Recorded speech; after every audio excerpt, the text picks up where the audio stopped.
Calçada é lugar de pedestre, certo?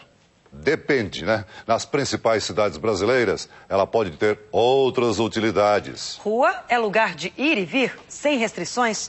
Não é assim? Depende. Em muitos bairros de São Paulo, por exemplo, isso já mudou. Estamos falando dos donos da rua. Na reportagem especial de hoje, nossos repórteres mostram que, à noite, os abusos são ainda piores. Uns tomam conta da rua. Eles ficam nas nossas portas, dentro dos carros, em atitudes que deprimem a gente.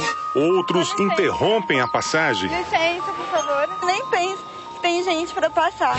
Há quem acredite ser o dono delas. Aqui só entra só o morador mesmo, o visitante que é parente de morador.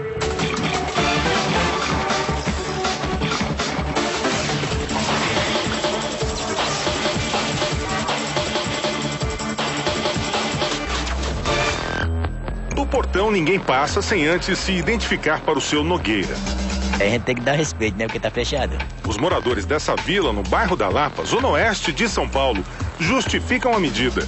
É uma forma de se proteger contra a violência. Aqui tem tido muitos assaltos e a gente já teve problema. Eu, inclusive, fui assaltado entrando aqui na rua antes de termos o portão. Então isso dá uma... não que proteja 100%, mas isso dá uma inibida para que a gente tenha uma tranquilidade maior com relação a assaltos. A cena é bastante comum numa cidade como São Paulo. A placa indica que a rua tem limite e dono. A imensa grade marca o território dos moradores. Neste outro bairro, os acessos são controlados por cancelas e guaritas com seguranças. Dizem os vigias, tudo autorizado pela prefeitura. Mesmo com autorização, fechar ruas interfere no direito de ir e vir de quem precisa passar por ali.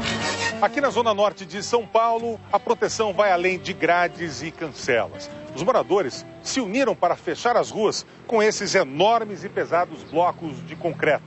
As ruas ficaram sem saída, mas foi o único jeito deles se protegerem de um indesejado grupo de vizinhos que se tornou o dono da rua. O movimento aqui é intenso, noite e dia. Fazendo sexo na rua, assim, abertamente. 7 horas da manhã. Às 7 horas da manhã. As ruas foram fechadas por causa dos travestis. Quem vive há mais de 50 anos no bairro tem medo da vizinhança. E a gente não pode nem chamar a polícia, porque se eles verem que a gente chama, a gente fica com medo também, né? A prostituição desvalorizou os imóveis e muitos querem se mudar daqui. E é muito desagradável, são gente muito estranha, que param nas nossas portas, mesmo que a gente esteja na porta, eles não se incomodam e fica com atitudes, algumas atitudes que a gente tem medo das crianças, que é muito ruim. Da janela de uma das casas é possível flagrar os travestis em atividade. O morador diz que o fechamento das ruas diminuiu, mas não acabou com o problema. Nós conseguimos coibir aí esse problema em torno de 80%. Mas ainda existe um resquício aí e que, no nosso entender, só será solucionado com um posto policial aí permanente da Polícia Militar.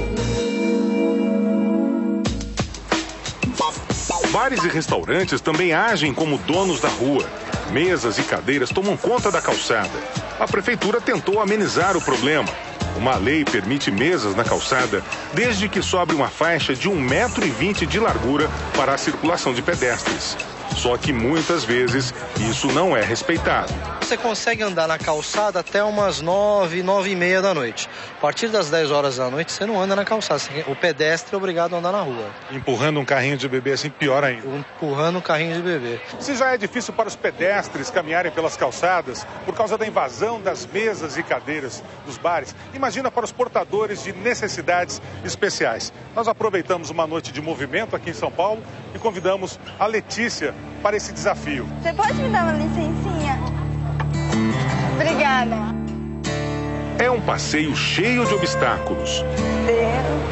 Letícia, o que você acha de mais complicado, por exemplo, ao circular como calçadas como esta, aqui cheias de mesas e cadeiras? Então, porque cria vários obstáculos, né? Então, a gente tem que sempre ir desviando, pedindo licença, por favor. Pedindo licença, então é muito difícil. Porque nem sempre a galera tá de bom humor e quer colaborar. Muitas vezes, uma mesa inteira é obrigada a se levantar. Com licença aí, gente. Licença, por favor. Aí tá vendo só, a galera inteira tem que levantar. Na maioria das vezes as pessoas até levantam, mas levantam de mau humor, assim, tipo, você tá atrapalhando eu tomar minha cerveja, sabe? Quem mais usa o espaço vê outras barreiras. Não resolve apenas levantar. Se você olhar as coisas de São Paulo, olha o poste. Não é só a questão das pessoas sentadas. Com um poste desse no meio do caminho, você não consegue andar. Mas há outros inconvenientes. É ridículo, né? Olha o tamanho do símbolo, que é para as pessoas especiais entrarem no bar, terem acesso. E o dono do bar, o mesmo que fez o acesso, me coloca uma mesa. Agora, como é que eu vou entrar dentro do bar?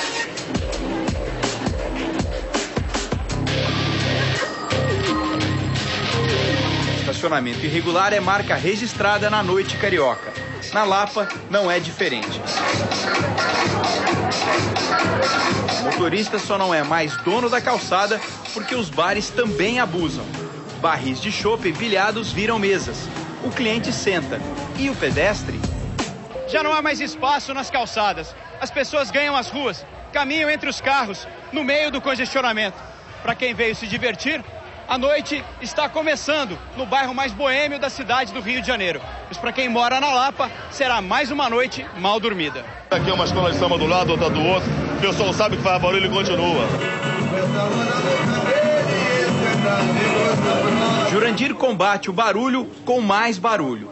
Assiste televisão no volume máximo, fecha as janelas e liga o ar-condicionado. Nós temos um problema aqui no prédio, entendeu, de vizinhos, que efetivamente vão dormir em casa de parente final de semana, porque o barulho é muito acentuado. De camarote para o caos. Glaucilene gostaria de ver outra imagem do bairro em que vive. Eles são os donos do pedaço, sem dúvida. Porque eles não vêm nem conversar com você para te perguntar se você quer que a música deles venha para dentro da sua casa. O bairro boêmio é orgulho dos cariocas e dos brasileiros. Mas com o mínimo de disciplina, tudo seria muito melhor.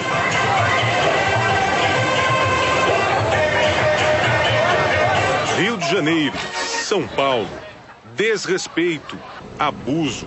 Os donos da rua invadem nossas maiores cidades. É preciso atentar um pouco mais para que essas ocupações, né, sejam regulamentadas de tal modo que não se veja só o lado do comércio, não se veja só o lado de quem está produzindo financeiramente, economicamente, né? E é preciso que haja pelo menos um mínimo possível de conforto, né, com relação à questão dessas ocupações. Às vezes eu nem consigo curtir a noite por conta que eu fico mal-humorada de ver tanta negligência, assim. Com licença, por favor. Obrigada. Isso acontece sempre, Letícia? Muitas vezes eles são os donos da rua.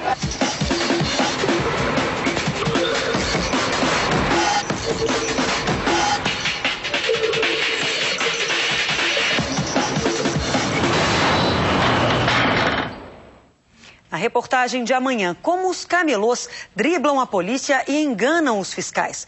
Você vai ver como os ambulantes agem rápido. E uma surpresa, já existe até espião de camelô. É assim que a pirataria domina todos os espaços do comércio popular. Você vai ver com nossos repórteres a blitz e as fugas numa das regiões mais movimentadas do país.